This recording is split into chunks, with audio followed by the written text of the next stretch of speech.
Madam Speaker, I rise to ask question 157 of 2017 put under my name in the order paper for today. And the question is directed to the Honourable Attorney General, Minister for Economy, Public Enterprise, Civil Service and Communications. Can the Minister brief this House on Fiji's stand in climate finance readiness? Thank you.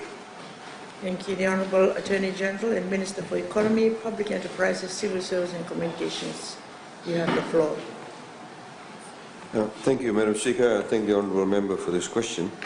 Madam Speaker, the Climate Finance Readiness is in fact an initiative that was launched by the GCF, the Green Climate Fund.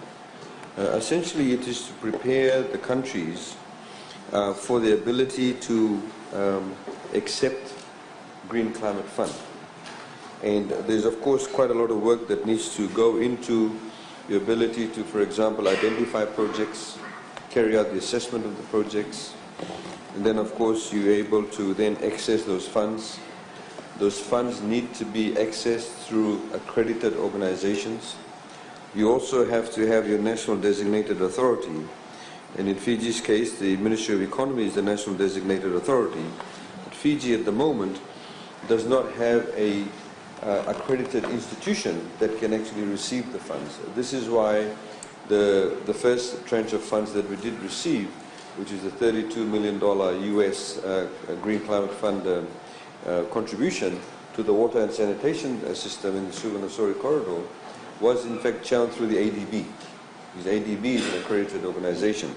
So what the climate readiness does, Madam Speaker, and there's quite a lot of matters that comes under that, is that the readiness program is actually implemented by the United Nations Development Program, or UNDP, the United Nations Environment Program, UNEP, and the World Resources Institute. Madam Speaker, you may recall that yesterday in Parliament I had mentioned, when somebody had asked a question about our development plans, that we are also using the same organization, the World Resources Institute, to actually climate sensitize our development plan as we speak.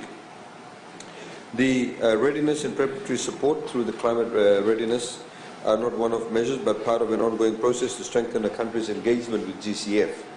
The readiness program focuses on three specific areas: the establishment of a national designated authority, a focal point, which is the Ministry of Economy, institutional strengthening of the focal point, and relevant national stakeholders. In other words, you have different agencies, whether it's Water Authority of Fiji, whether it's a particular ministry. For example, we're dealing with the rural development, rural maritime development, in the case of when we have to move villages up to higher ground. If we do get funding from GCF, then we need to involve and strengthen the readiness and the capacity within the Ministry of Maritime and Rural Development. Then of course you identify a national accredited entity, and in this case, as we've said, we've nominated the Fiji Development Bank to become the national accredited entity through which funds could be channeled, and also developing a project pipeline to bring forward funding proposals through accredited entities. It is very critical, Madam Speaker, that we need to ensure that the proposals we actually do put forward have some substance to it. We simply don't just put proposals for the sake of it. One particular one that we are working on at the moment, Madam Speaker, is the Nandi River rehabilitation. So at the moment we had, as we know, publicly know, that JICA has also carried out an assessment. There is a project proposal in order to mitigate the risks from Nandi River, that the project will cost probably over a period of about 3 years in excess of about $300 million. It involves building some bridges, it involves damming water, it involves building pools, it involves rehabilitating the sides of the river bank itself.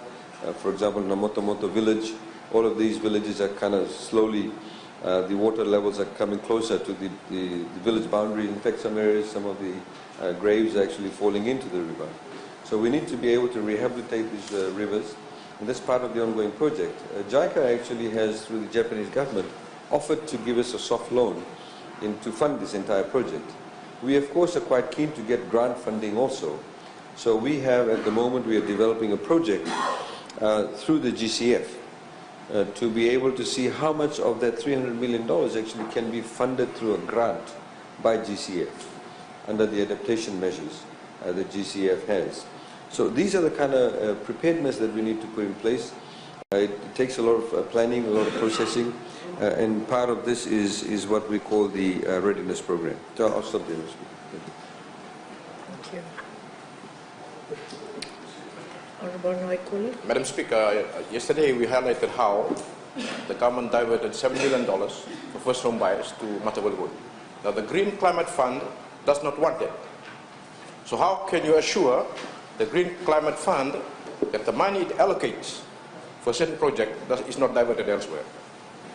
Thank you, Honorable Minister. Madam Speaker, again, the Honourable Member is perhaps lacks understanding about how government finances work. So let me just address the first point that he's raised. As you'll see, Madam Speaker, with all governments, is that, for example, if allocations have been made for a particular program, and if there's low utilization of that program, and the first home buyer provision that the Honourable Member spoke about, the Honourable Minister Bala spoke about, was that you had to go through a particular process. People needed to apply. They go through the banking system. If they applied, they qualified, they earned less than $50,000. The banks approved their loan, and they did not have enough seed funding, then government actually came in and gave them a $10,000 grant if they're building their first home. So if there's a low utilization of that, then obviously that money is available to be able to divert it to other housing projects, which is precisely what the Honourable Member, said actually happened. And that's what you call, you're varying from different sects. It's called environment. It's been a long process right since we've been independent. The GCF, of course, the GCF is a separate entity. It's not just GCF. Any agency, international agency, if they specifically give you money for a particular project, that... Excuse me, can we listen to the response, please? We're not hearing. You can ask supplementary question at the end of it. Thank you. Honourable Nawaikula again does not understand. So, for example, if you, for example, this is the project, and if GCF funds this project, the money is not given, all the money is not given to us as a lump sum. We obviously have a project. If it takes 3 years, you have various points of payment to whoever is doing the project. So, for example, the first quarter payment, or after, for example, the first bridge is built, whichever is the contractor, they actually then you raise your requisition, you then have the invoices, you raise the requisition, then payment is made. So where the money comes from, the payment could come from the person lending you the money, or it could come from the grant funding. And then they will actually disburse the funds accordingly. It's not like the money is given to us and then we do whatever we like with it. That's essentially what the Honourable Member does not understand.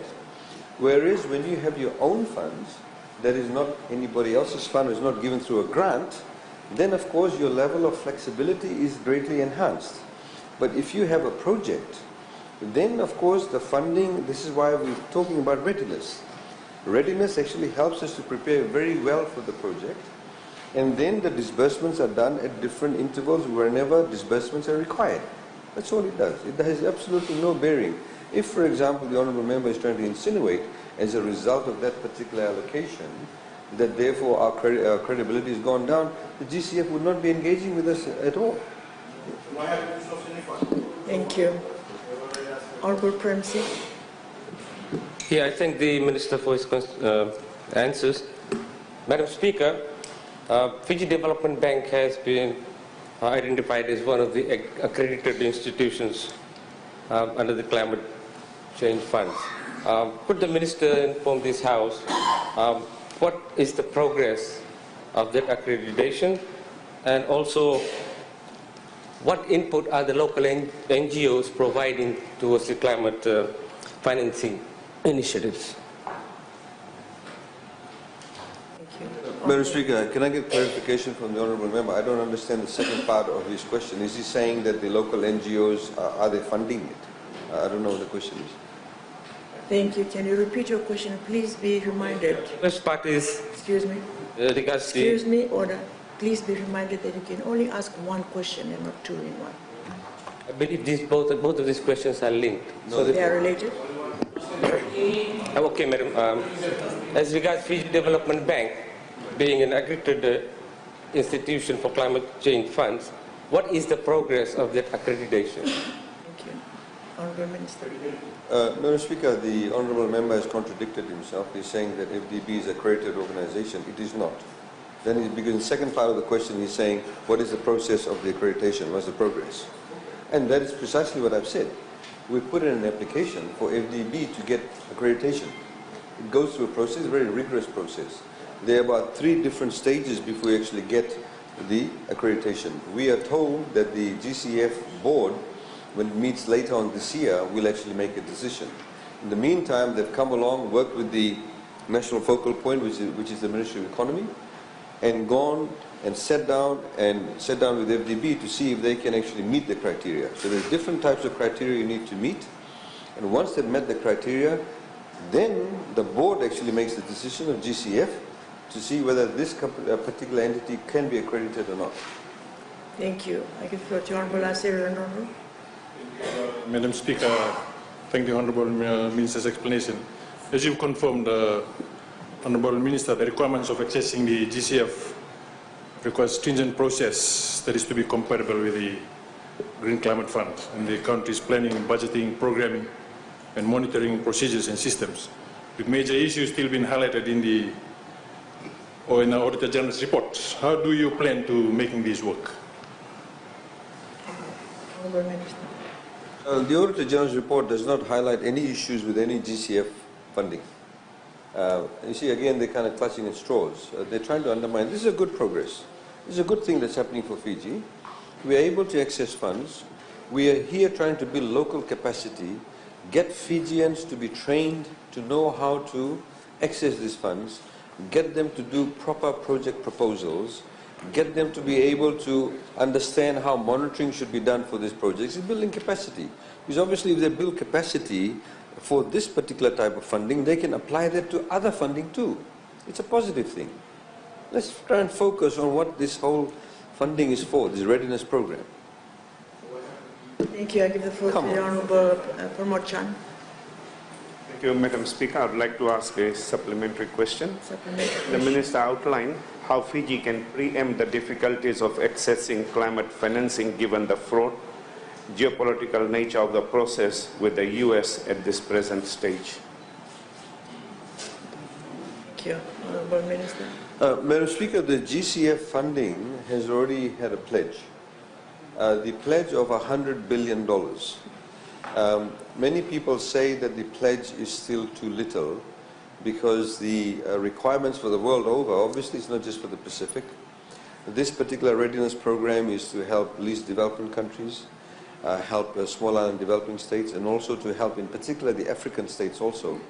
Many of them, of course, they are subjected to different climatic type of events. They have desertification. A lot of the lands are actually becoming desert. Lands that were arable are no longer arable. And they have huge issues in respect of harvesting, cultivation, all of those issues. And of course some of the African states also have low-lying areas in the country. Bangladesh, for example, Madam Speaker, with the current levels of sea rise, 17.5% of Bangladesh will go underwater. We don't necessarily realize that because we only think about island countries, but there are many countries in the world that actually have very flat lands, even though they may be linked to a continent. So these are the areas, of course, that people are saying because of these changes, the current pledge is not enough. I think in respect of what the Honourable Member has asked about US, of course, it does create a different dynamics in respect of the whole political discourse regarding climate change. We obviously are very positive to see that some positive outcomes will come out from Washington, of course. But I think the rest of the world is very much behind the Honourable Prime Minister. Actually, just a few hours ago, met Merkel, the German Chancellor. He's been meeting various other leaders in the world and all other ministers, etc., who have been involved in the climate change process, but also more to do with the Paris Agreement. So I think the current challenge, of course, is to ensure that the principles of the Paris Agreement and indeed the various clauses of the Paris Agreement is enhanced as we talk about the implementation of the rule book coming out from the Paris Agreement, and of course the Climate Action Agenda, which the Honourable Minister Serratu, he's a climate champion, and he's the one involved actually with the NGOs, the private sector, to be able to ensure that the Climate Action Agenda does not lose its momentum. And you will find that a lot of the funding actually also does not only come from state parties. It also is driven by the private sector. It's driven by some very, very wealthy foundations in the world. It is very interesting. that a lot of the commercial companies actually now see the mitigation measures as a commercial imperative, as a financial imperative, because if they do not get, actually do not adapt to these new mitigation measures and adaptation measures, they will get financially left behind. They'll commercially actually suffer losses. So you'll see a lot of the drive is actually coming from non-state actors too. And we expect a lot more interest and indeed funding from that sector too. Thank you.